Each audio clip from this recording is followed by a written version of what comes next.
Welcome, everybody.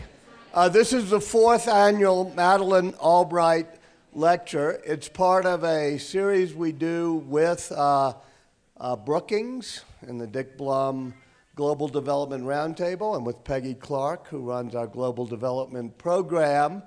And it's always a pleasure because Peggy Clark, Madeleine Albright, and Mary Robinson are among my three favorite people. So since you're going to get to hear a lot from all of them, I'm not going to take up your time, but I'm going to bring up Peggy Clark, who many years ago helped recruit me to the Aspen Institute. Thank you, Peggy.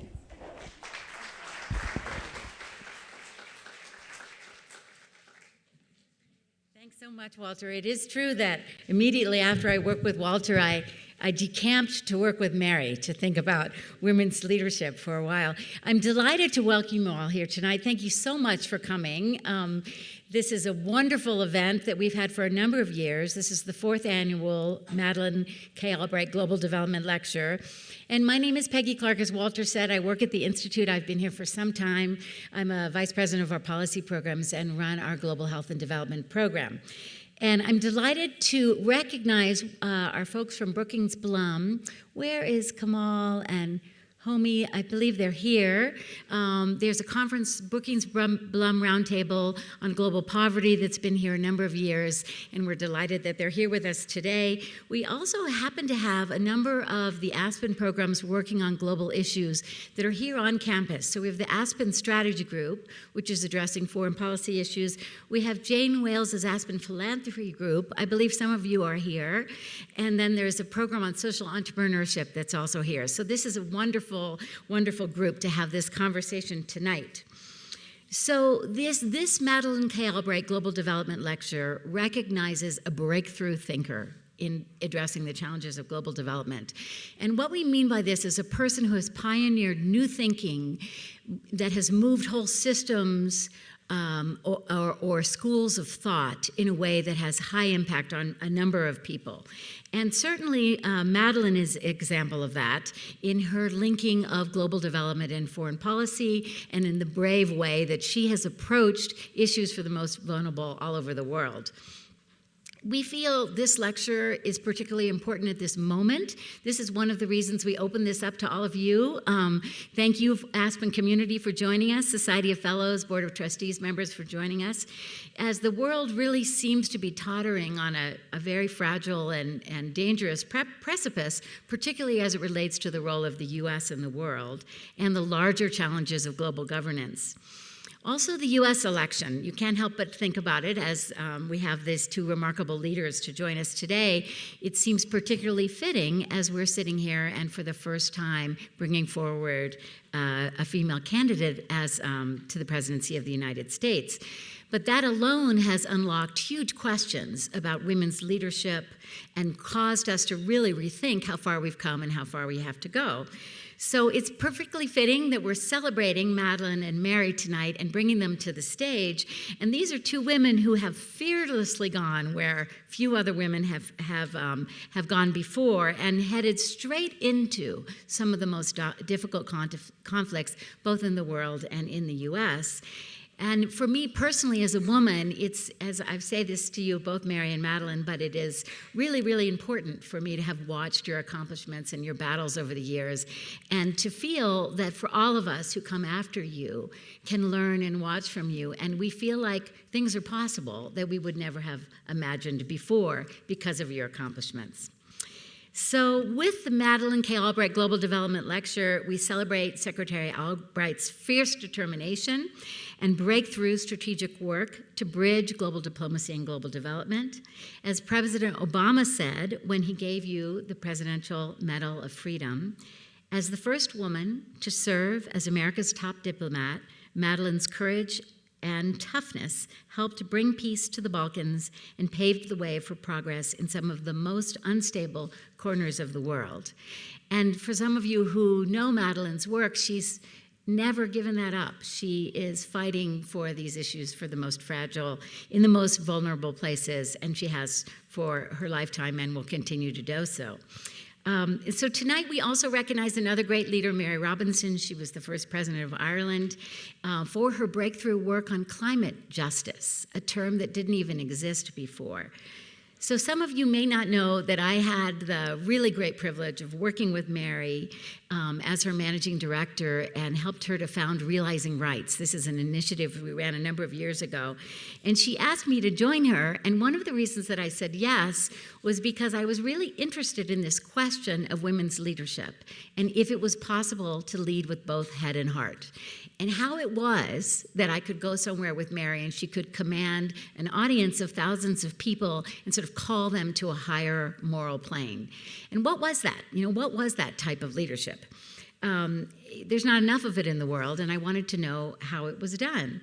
So I was interested in understanding how she could be both tough, but at the same time have this sort of deep moral compass, humility, and respect for people around her. So as you might imagine, I learned a lot during the time working with Mary.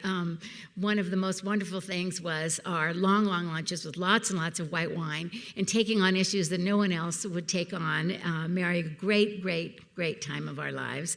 But one that stands out, a little story that I just want to tell you, and Ray Offenheiser of Oxfam is in the audience. I don't know if those of you remember the whole campaign around Make Trade Fair, and it was during the Doha Development Round. And Mary and I was doing a lot of work in Africa trying to make sure that the small stakeholders, small agricultural farmers could benefit from trade benefits. So there was this moment when the government of Ethiopia was suing Starbucks. And it was all over the front page of New York Times. It was all over. Oxfam had taken on this challenge. And I was working with Mary, and so I was briefing her for this. And I said, Mary, we're going into the room with Howard Schultz, who's going to be honored here in a few days. And I said, Mary, he sort of has a point. Ethiopia is suing for copyright law, and copyright is not the most effective ownership tool for a food product. It's usually geographic-based certification, like Florida oranges or Burgundy wine or something. And so the tools they were trying to use to battle against Starbucks having a $4 cup of coffee and no one benefiting from it was a little off. Yet, it was huge in the papers. So Mary wasn't really listening to me at all as she went into this meeting. We're in this meeting, and Howard Schultz is sitting there. We have the coffee tastings and stuff. And the first thing Mary says to him is, this is a matter of sovereignty at this point. This is a matter of national pride. Ethiopia cannot back down from this. This is too public. You have to rethink a way to engage into negotiations with them that recognizes their need for pride. And the very next day, he agreed to work with Ethiopia, and they came to a very happy place. So to my mind, that was this perfect representation of what is meant by sort of soft power or negotiating power or human power or something. And I'll never forget that, Mary, because all the odds were against us having any leg to stand on with Howard Schultz. And maybe we'll tell him about this when we see him the next couple of nights here at Aspen. He might forget it. But it was a way for me to understand the particular set of really unique tools that you bring to every endeavor. So we're really honored to have you as the lecturer tonight. And Madeleine, I am just so delighted that you've allowed us to name this lecture series in your honor. We need you fighting more than ever, and we're so delighted that you're here with us tonight to introduce the lecture. Thank you.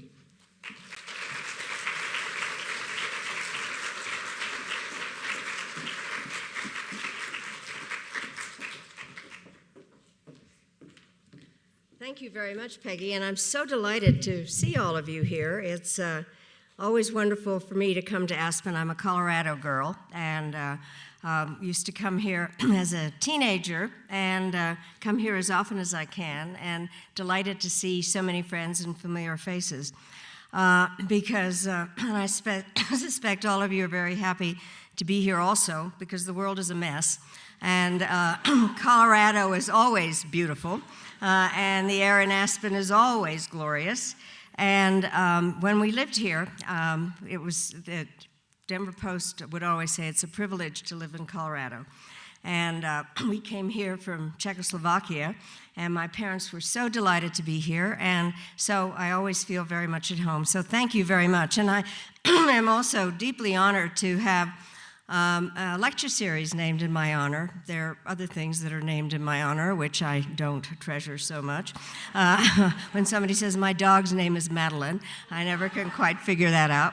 But anyway, I am really, really happy to be here. I do want to introduce Mary formally, but I also want to talk a little bit about what has been going on. I have been doing a lot of traveling, and I think that a lot of the issues all get pulled together. I went to Warsaw for the summit there, the Nato Summit. They had a parallel summit of experts, and it was fascinating to be there at a time when there's so many questions about NATO, some of them exploited a bit by the other candidate, and that people really find a lot of trouble with. So it was very interesting to be there and listen to all the things that were going on. At the same time, the Brexit vote had just taken place, and in my speech to the Warsaw Summit, I actually said that the Brexit came out about as a result of miscalculation and incompetence, and then I ran into David Cameron. So one has to be careful, or not in my case. But then I went to England, and I also met with some academics at Cambridge, and the bottom line is that they had absolutely no idea what had happened. There was no plan B. They had no concept of what the vote was about and why it took place, which I think brings me to the subject at hand. We are about to have a very important election, and I hope people really think through what are all the aspects of it. I was at the convention. I had a fantastic time. I have been to every convention since 1972. And this one was truly special because we did break another glass ceiling, and it was remarkable to see what can happen when people think about what kind of leadership they want. And it was a magical time, and I think people really did appreciate what was happening. And I do think that we are at a time when we need to think about what makes a difference in terms of women's leadership, and how we can maximize the idea that there are so many women leaders in the world. I have been having a lot of fun talking about the fact that Theresa May, Angela Merkel, and Hillary Clinton will be known as the three amigas. It's really quite remarkable if Hillary, in fact, does get elected, to see those three women working together and trying to figure out how things operate. I think that I hope that in the course of our discussion we can talk about women's leadership and the various effects that women have. I happen to be very supportive of women's leadership, but I don't want to see, people often ask me, what would it be like if the world were completely run by women? And I don't want that, because if you want it, you don't remember high school. So I think it is really important to have a co-ed world. So there are lots of things that we can talk about. I also do want to just say a couple of words about the importance of political and economic development, because the global, this whole discussions about global development and what it means when there's so many subjects that are involved with it. Among the other things I do in life is I'm chairman of the board of the National Democratic Institute, and I'm fascinated by how one brings democracy to countries. You don't impose democracy, because that's an oxymoron. But I do think that it's important to understand the relationship between political and economic development. I think all of us in school would learn about it, and the question was, which comes first? They have to go together, because democracy has to deliver. Because people want to vote and eat. And so I think the issue is how global development works and what are the various parts of it that we have to consider. And obviously, working on issues to do with climate is a very important part of what is a more and more complicated agenda.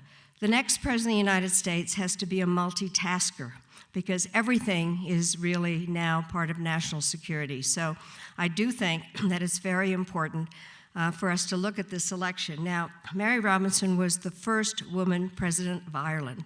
So if Ireland can do it, I think we can. So I think that I'm very happy to have the opportunity to really introduce Mary properly. She was a legislator in Ireland, and she helped to transform the Irish society. advocating for and finally winning the right for women to sit on juries, ending the requirement that all women upon marriage resign from the civil service, and winning rights to family planning and the legal availability of contraception, equal economic rights, and the right to live independently and to divorce. And as Ireland's first woman president, Mary pushed this transformation still further and also spurred Ireland to do far more to help developing countries. And given her truly extraordinary record of accomplishments, it was no surprise that she was tapped for a job of great global importance, serving as the High Commissioner for Human Rights at the United Nations from 1997 to 2002. Some of that did overlap with my time as Secretary of State, and I really appreciated so much the work that she did, her determination, and to really uphold the moral aspects of human rights. During her time at the UN, she worked to integrate human rights into all of its activities and helped to show that climate change and economic development, virtually every issue that the UN deals with at its core, is a matter of human rights. And in the years since leaving the UN, Mary has been just as active, and in President Obama's words, an advocate for the hungry and the hunted and the forgotten and the ignored. One of the things that we did together was that there was a commission under the auspices of UNDP to look at issues initially of property rights, and then labor rights, business rights, and access to justice. And Mary was one of the people on the commission. And there was not a time that she did not make absolutely clear that issues of women owning property would make all the difference, and women's rights being respected in every single way. So I think that she really has a remarkable record of sticking up for what she believes in. She now serves as president of the Mary Robinson Foundation Climate Justice, and then also, because she's tireless, between 2013 and 2015, she served as the UN Secretary General's Special Envoy in two roles, first for the Great Lakes region of Africa and then on climate change. And in May 2016 was appointed the UN Secretary General's Special Envoy on El Nino and climate. And also, in addition, in case you got bored, she has served as the Chancellor of Trinity College Dublin, a really fantastic institution which I had the honor of visiting earlier this year.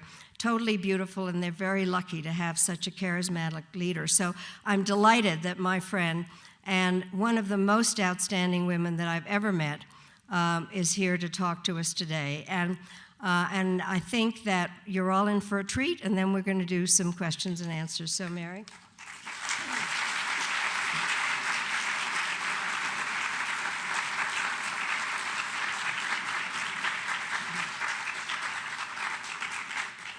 Good evening, and thank you, Madeleine, for those very warm words, and also Peggy. Mind you, what I remember about that Starbucks story was that Peggy drank far too much coffee and was very, very high by the end of it, but nevertheless. Thank you for the invitation to give the fourth Madeleine K. Albright Global Development Lecture this year during our annual Blum Brookings get-together at Aspen. And thank you also for suggesting that I should talk about the topic dearest to my heart, climate justice. I'm very pleased to take part in a lecture series in honor of a woman who has always supported women, even if her witty way of putting it caused her some grief with some younger women. And I'm old enough to know and to appreciate the early battles, which were very hard to fight and hard fought, both nationally and internationally. And Madeleine was not only a pioneer and champion of global development, but also of the rights of women and girls, and still is. And indeed, Madeleine, I have this evening, in your honor, worn this special brooch, because I know you like to communicate through brooches. So this brooch is saying to you, well done, girl, well done.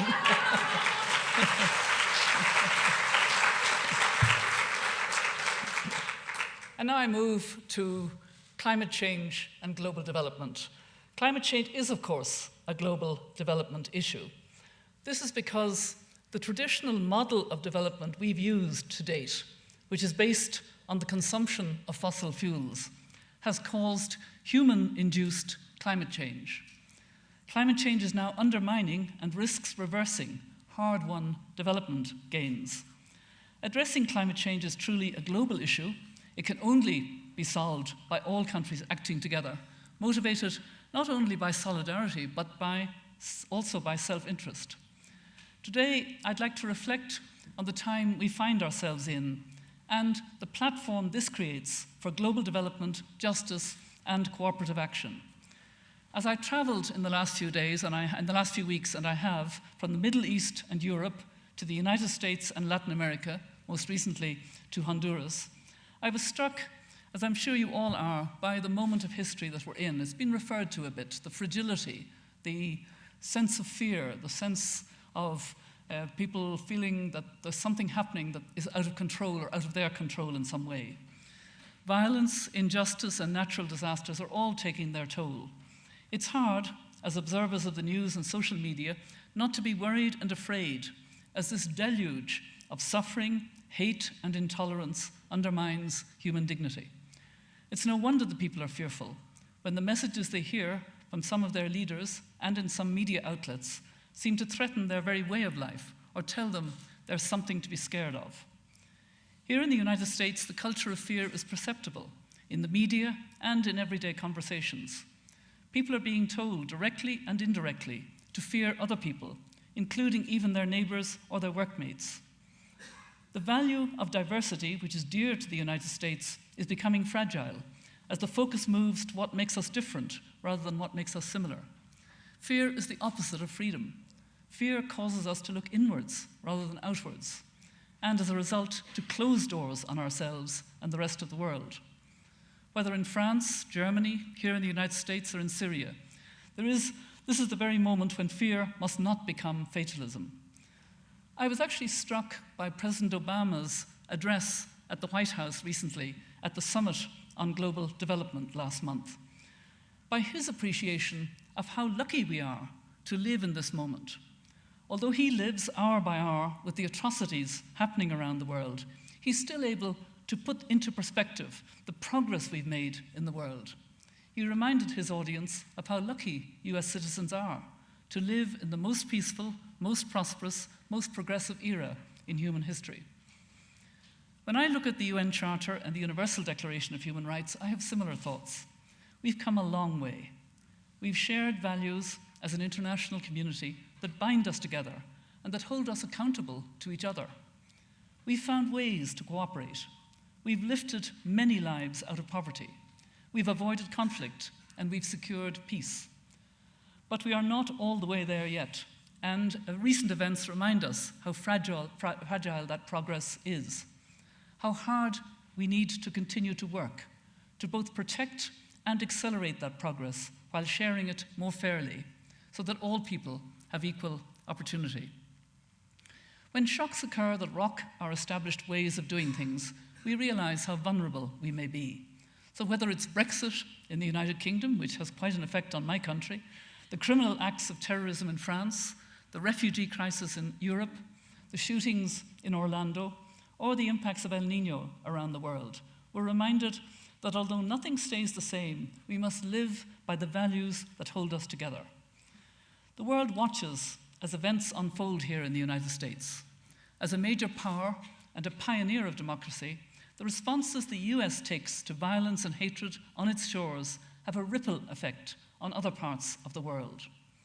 The US has a strong sense of values to guide it through difficult times, ranging from liberty and equality to diversity and truth. The challenge is to remain true to these values and the principles of the rule of law, accountability, and human rights, no matter how great the real or perceived threat may be. After all, fear paralyzes us, while hope and determination can drive us forward. I see evidence of that hope in the transformational vision that was spelt out last year in the 2030 Agenda for Sustainable Development. It calls for a collective journey shared by all the nations of the world to end poverty and hunger everywhere, to combat inequalities within and among countries, to build peaceful, just, and inclusive societies, to protect human rights and promote gender equality and the empowerment of women and girls, and to ensure the lasting protection of the planet and its natural resources. This new agenda envisages that, and I now quote, "A world of universal respect for human rights and human dignity, the rule of law, justice, equality, and non-discrimination, of respect for race, ethnicity, and cultural diversity, and of equal opportunity, permitting the full realization of human potential and contributing to shared prosperity." That was the world that was negotiated by 170 negotiators at the UN level. And this is the world we can create, building on what we've achieved to date and being determined to forge a bright future for generations to come. Justice, dignity, and the rule of law are the values that can shape a resilient world, able to withstand shocks and outbreaks of violence, able to protect citizens and to uphold rights. Agenda 2030 is also fully cognizant of the links between climate change and sustainable development, as is the Paris Agreement on climate change adopted later last year. We cannot have peaceful and prosperous societies without taking urgent action on climate change. We know that the commitments made by most countries before Paris to take action on climate change are totally insufficient, totally inadequate for the challenge that we have, and leave us on a pathway to at least 3 degrees Celsius warming above pre-industrial levels, which would be catastrophic. It's sad to see the extent of climate change denial still in this country, faced as we are with an existential threat to human security. As parents and grandparents, we need to stress the urgency of prompt ratification of the Paris Climate Agreement and the implementation of ambitious commitments by all countries. This is also, of course, an issue for young people. It's their future, very much so. I'm glad to see that students here in the United States are active in seeking divestment from fossil fuels and reinvestment in renewables. It's heartening to see their numbers growing and their interest in our shared ecosystem burgeoning. This is becoming a real issue for young people. When we look at the world today and see the challenges of inequality, poverty, and injustice, we have to face the fact that climate change is already having a multiplier effect on these problems. Last week in Honduras, I saw the impacts of El Niño on food production and the acute malnutrition that children in particular are suffering as a result. El Niño, as we know, is a natural cyclical event, but now it's aggravated by climate change. Droughts, like those caused by El Niño, will become more common in a climate-affected world. That is, unless we take urgent action to reduce emissions and keep warming well below 2 degrees Celsius above pre-industrial levels and strive for 1.5 degrees Celsius. I just want to reflect for one moment on what it was like to be in Paris when the gavel came down on that agreement.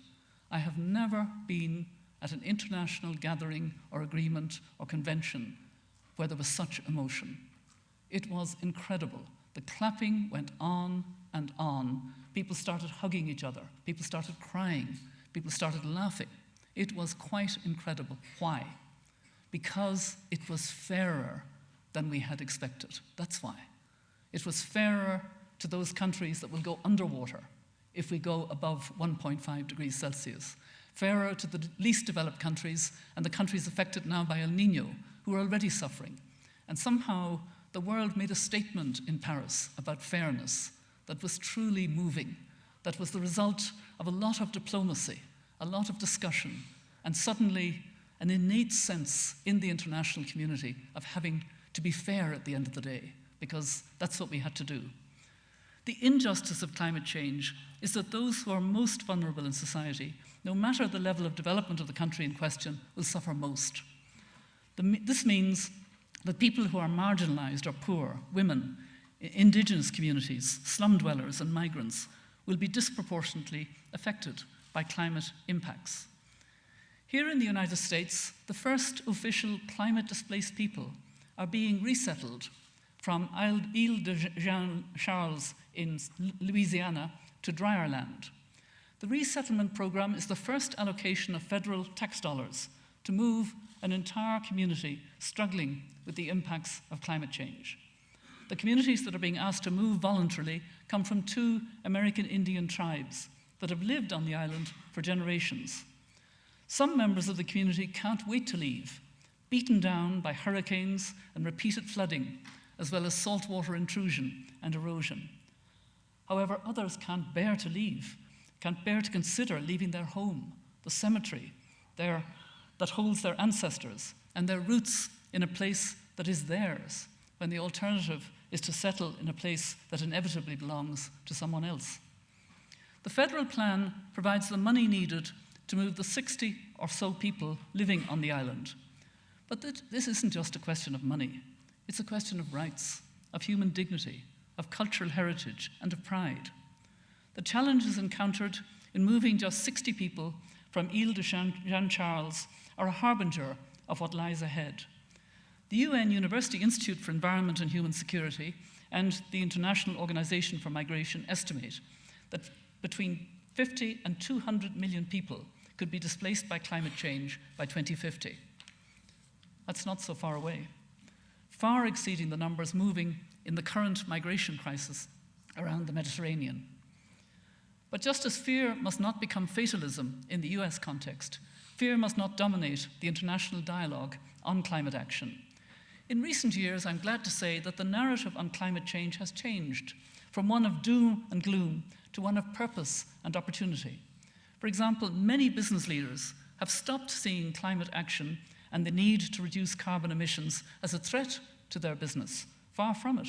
Instead, they can see the benefits in terms of reduced risk and the potential for innovation, new technologies, and greater efficiency through low-carbon alternatives.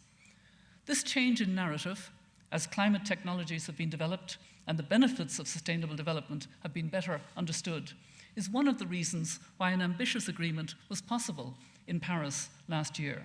Business was there in force and pressing for more ambition. The next step is to ratify and then implement the provisions of the Paris Agreement and indeed the closely related 17 Sustainable Development Goals, which apply to the United States as they apply to all other countries.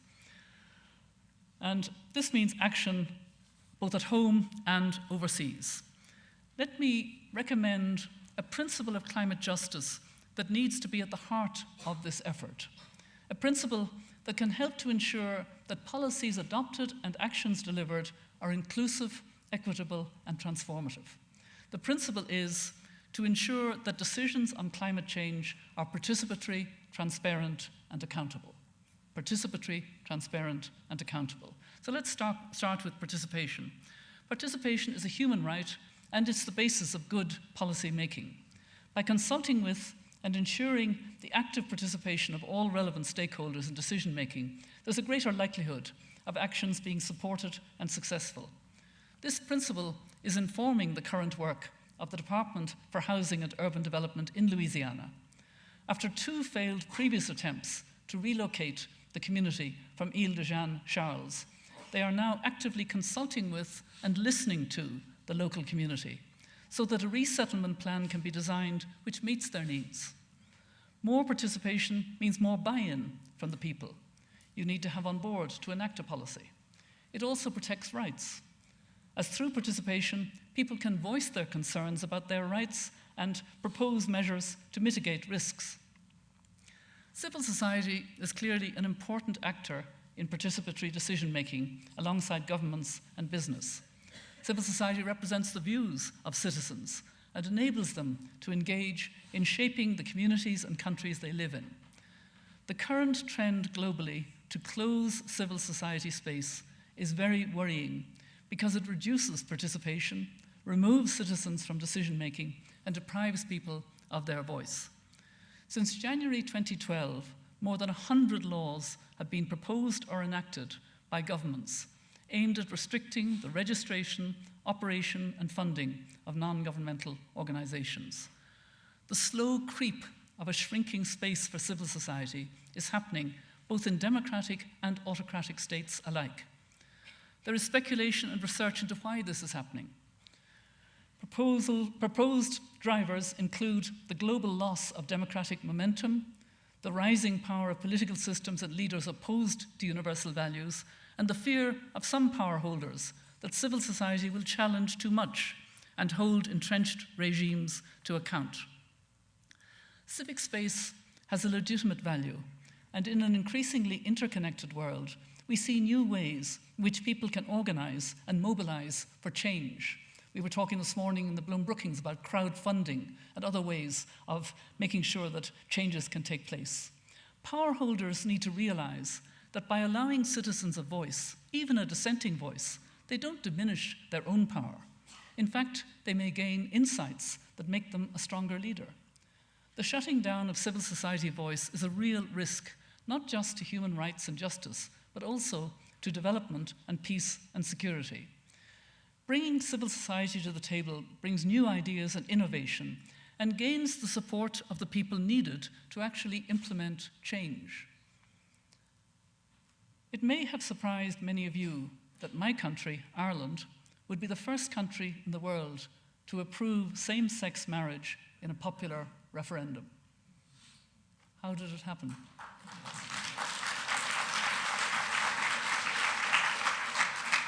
How did it happen? It happened because civil society organizations combined with young people and campaigned for this change. Young Irish voters, men and women, gay and straight, came back to Ireland at their own expense to vote. They had to leave because of the financial crisis. They still had a vote in Ireland. They paid hundreds of euros of their own money.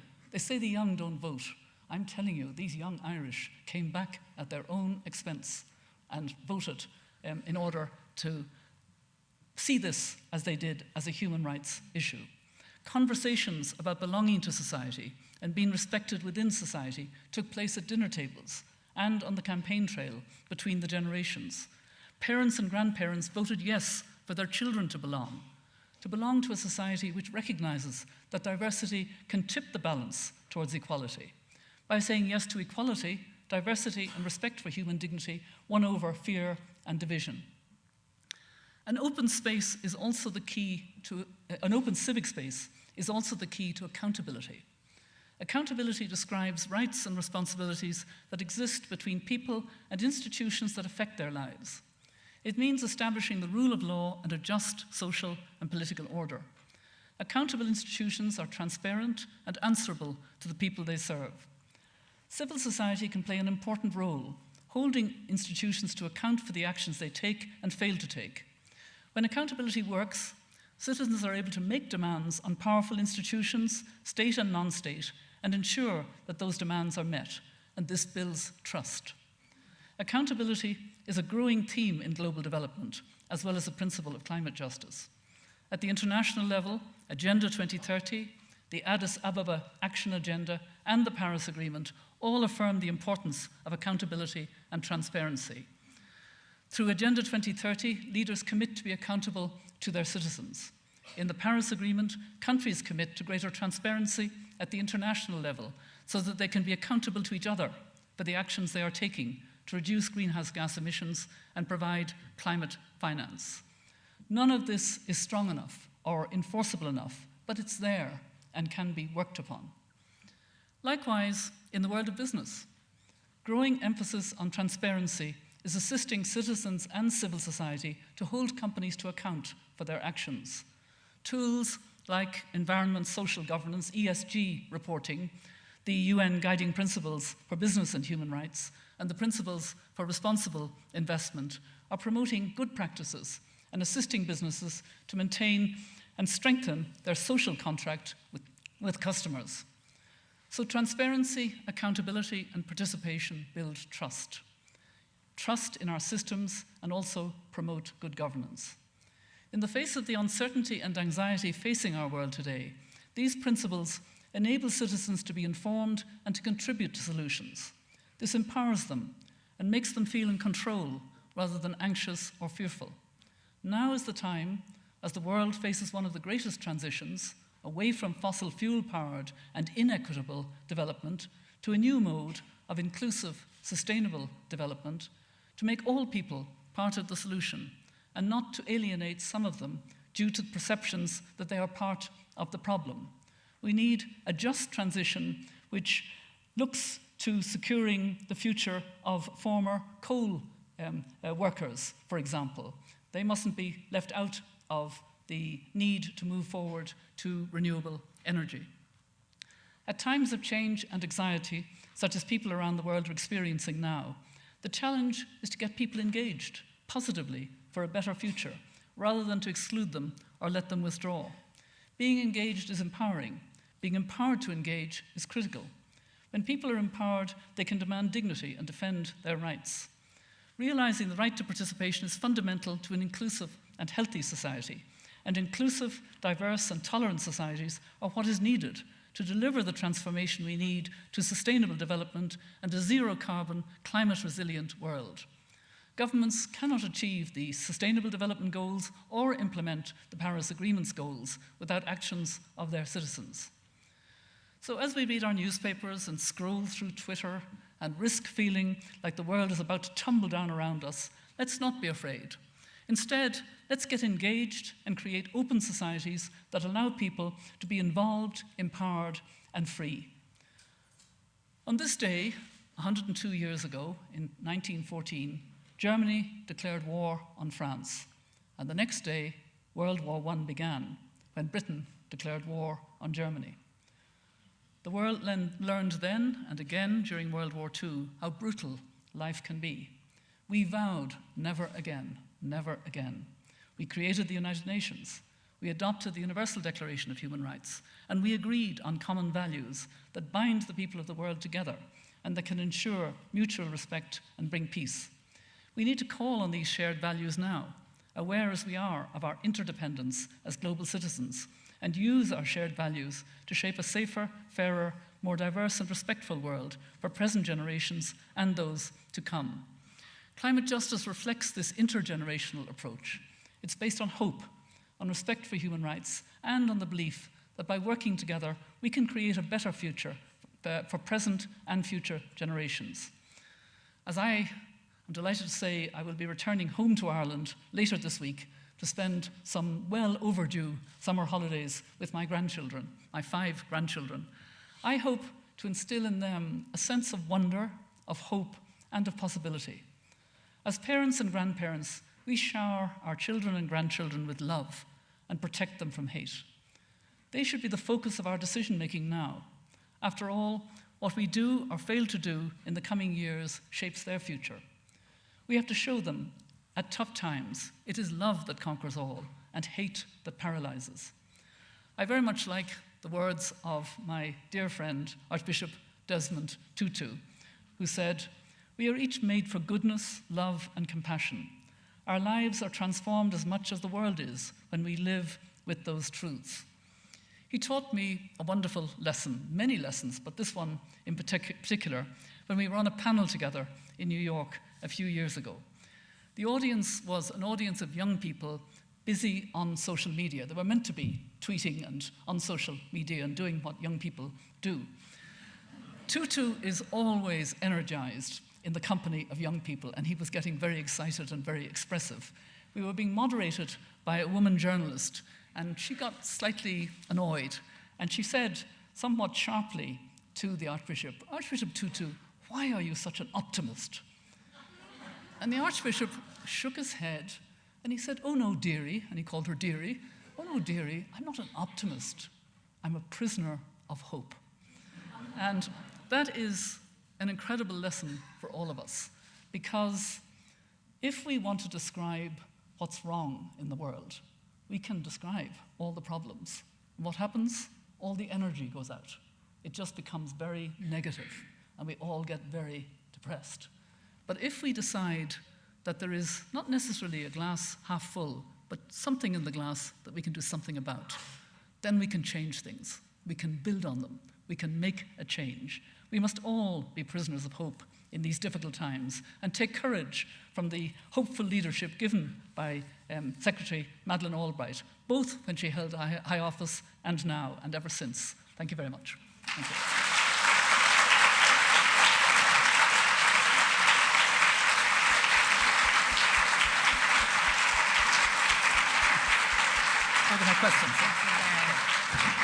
Thank you, Mary. Now we're going to open it up for questions. We have mics, I believe. The mic runners are right there. Okay, so it's a little bright. So if you want to just raise your hands, and then we'll either entertain questions. Person right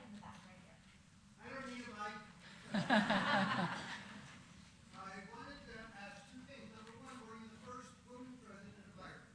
Yes. Okay, as the first woman president, can you anticipate any of the problems if Hillary Clinton becomes president of the United States in dealing with a mostly male Congress and Senate? Would you have any insights for her? Well, I have one particular insight, though I will be more serious, and it is she needs an advisor who will give the same advice to journalists that my special advisor gave. When asked, what will the president be wearing? She said, I will tell you if you tell me what President so-and-so coming from another country will be wearing. In other words, we'll make it equal. And I think that's one of the issues. But I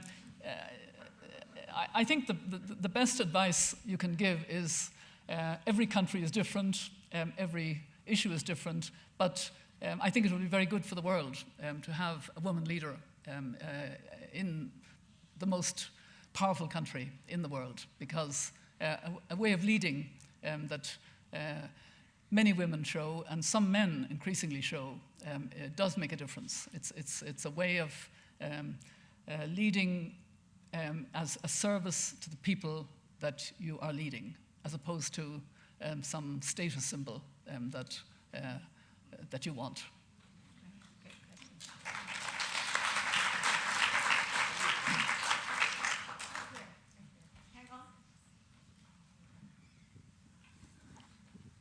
Thank you so much. You alluded to Brexit and its effect on Ireland, but I was wondering if you could say a little more about that.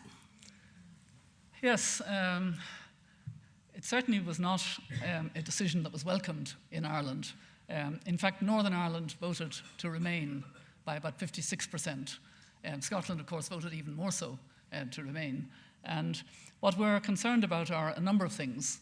The Good Friday Agreement that Senator George Mitchell had such a strong role to play in, and indeed the Clinton administration at that time, is premised on the two countries being members of the European Union and the human rights that are guaranteed under the European Union, etc.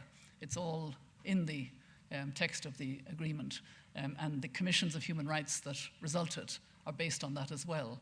And so that's kind of undercut by this Brexit decision, whatever it may mean in the future. But even more significantly, it could mean a border again in Ireland. We have had a situation where the border has really become completely eroded, and there are many roads leading north and south on the island of Ireland. And the only way you know you've crossed into Northern Ireland is the main money there is the British pound. But the euro, which we use, is still accepted there. So it's no longer the problem that it was. The idea of having a very serious border, a border between a member state of the European Union and a non-member state on the island of Ireland, shocks people. Now, we are assured that the British government and the Irish government both feel that some way can be found not to have that border across the country. And I think there are possibilities that some financial and other large entities will move to Dublin to be part of the wider Eurozone. They may go to Frankfurt, they may go to Paris, but some of them may come to Dublin. But I don't think that will compensate for a real sense that we have very good relations in Ireland with Britain now. We had two very good state visits. When Queen Elizabeth and the Duke of Edinburgh came to Ireland, it was a most successful state visit because she played it so well. She knew exactly what to do, exactly how low to bow in the Garden of Remembrance, which was a garden to those who'd fought against Britain. And, you know, there were wonderful moments during that visit. And equally, last year, our current president, President Michael D. Higgins, paid a very successful visit. And the British pulled out all the stops to make it as successful as possible. And that's where our two countries are. And it's jarring that now we have a Brexit to try to cope with. And the good thing is that we'll try and cope with it as well as possible together, and as much together as possible.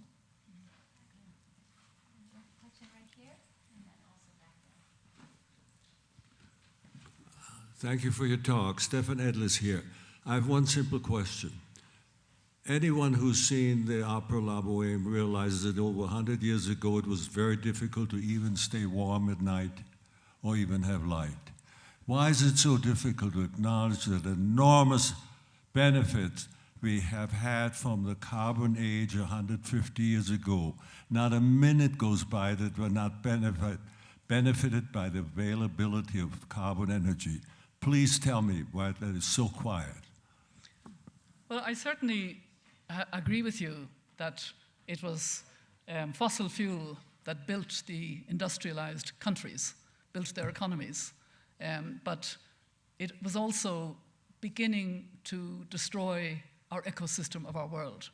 And as the Secretary General of the United States reminds us, we only have one world. There's no plan B of another world if we destroy this world.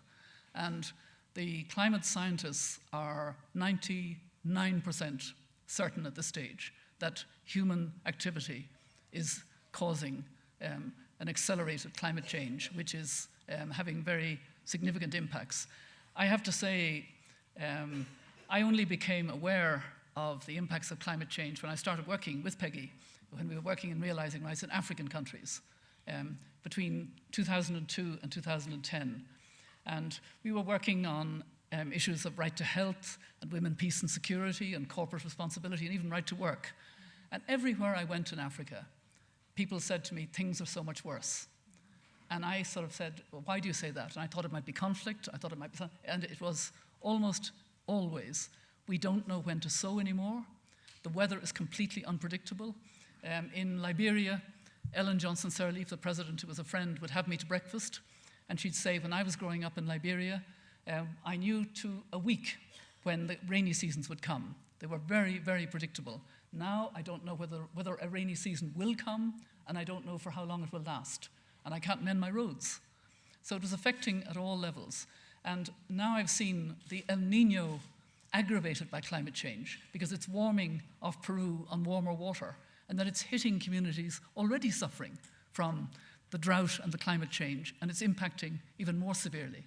So it's not a case of trying to dismiss what was built on carbon. Yes, we built our societies on carbon. We were lucky enough to do it at a time when we did it, because we're now saying to developing countries, please don't use carbon for your development, because if you do, there will be no safe world for our children and grandchildren. And I'm quite convinced that that would be the case. So we're asking all countries to commit to moving to renewable energy. And we're lucky that many developing countries are very ambitious about this. I've just been in Ethiopia. It plans to be a carbon,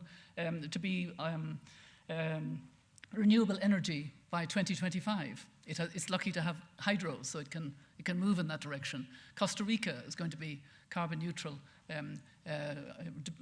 only using renewable energy by 2021. And many other countries are trying to move in that direction, but they need the investment, they need the transfer of the technology and the investment to help them to do what we never did, to develop their economies without carbon, without the emissions. And that's very difficult. So we're in a kind of a situation where we need to think about that transfer of the technology and the investment to developing countries as being part of our future, as being how we get a safe world for our children and grandchildren. Because if they develop with coal and oil and gas, then the carbon budget will be totally exhausted. The world can't tolerate that.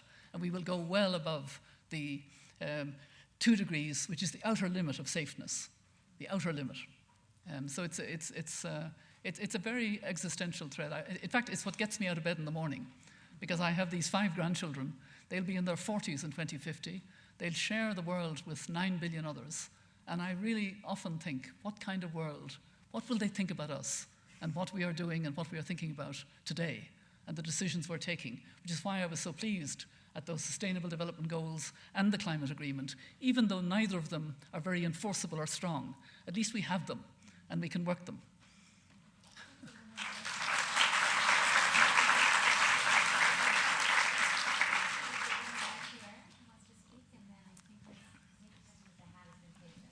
Thank you for a very motivating and hopeful talk. So We read in the media that the Paris Accord was reached. It wasn't reached easily. There was a lot of hurdles that had to be overcome. Now that it has been reached, what do you think are the main factors that will allow it to be successful in its execution? And do you think nuclear energy will be part of the picture? I think that nuclear energy is part of a mix already. I think we need to be concerned if it becomes much more significantly part of a mix because of the security concerns, including the security concerns when nuclear energy has run out of time. France is facing a very big problem at the moment, having been very significantly in nuclear energy because its nuclear energy plants are beginning to come to the end of their time. And the cost of dismantling them and getting rid of them is very significant. But also the worries about a kind of proliferation through civil nuclear, which could then ultimately be turned into threats to the world, is also a factor. I don't think I quite understood the earlier part of your question. Can you tell me again? So what do you think would be the critical factors in execution of the Paris Agreement? Execution of the Paris talks. Oh, yes. Well, the critical factors are, first of all, there was a signing on the 22nd of April, and it was the largest gathering of heads of state ever to sign an agreement. There were 177 countries represented. The previous record had been the Law of the Sea, which I think had 118 countries, came one day for signing. The Secretary General of the United Nations has now called on countries to come during the week of the UN General Assembly for ratification, because at the moment we've got about 12 countries that have ratified, and apart from Norway, they're mainly very small island states, very insignificant, and certainly not emitters. None of the 10 biggest emitters, which of course would include the United States and Europe, have yet ratified. My understanding is that China has said it will ratify before the G20, which would actually be before that date in September. The United States has said they will ratify this year. India has said they will ratify. Brazil has said they will ratify. So we're getting there. Once it's ratified, then what kicks in is the rulemaking for transparency and accountability. And that rulemaking will be really very important, because that's how we will hold countries to account. The intended commitments that countries made, and I think 188 countries had made those intended nationally determined contributions of how they will deal with climate before Paris. That was their national plan of commitments. And that's the one that doesn't add up to a safe world. It's not enough. Those are voluntary, but increasing the ambition is not voluntary. So every country will be monitored to see if it will increase the ambition, including the United States in the future, and China, and India, and Brazil, and all the big emitters in Europe. It's the strength of those rules for transparency and accountability that will be very significant over the coming months. But we must remember that for a while, everybody was talking about an agreement that would come into effect in 2020. In fact, it's going to come into effect either this year, but I doubt it, but certainly next year. Europe won't be ready this year for lots of complicated European reasons of complexity of 28 countries, 27 with Brexit. But Europe is determined to be part of the solution. So we need 55 countries with 55% of the emissions for Paris to come into effect. And I think we'll definitely get that next year, if not this year. Unfortunately, we're running out of time, and so we are going to have to bring this to a close. I want to really give a round of applause to Madeleine Albright for leading us. And Mary, we love you, Mary. We need you to keep fighting these battles. So please, let's all give her a round of applause. Thank you so much. Let me also thank the team who put this together, Crystal Logan, Katie Drasser, Jillian, and others. Thank all of you for coming out tonight. Thank you so much. Night.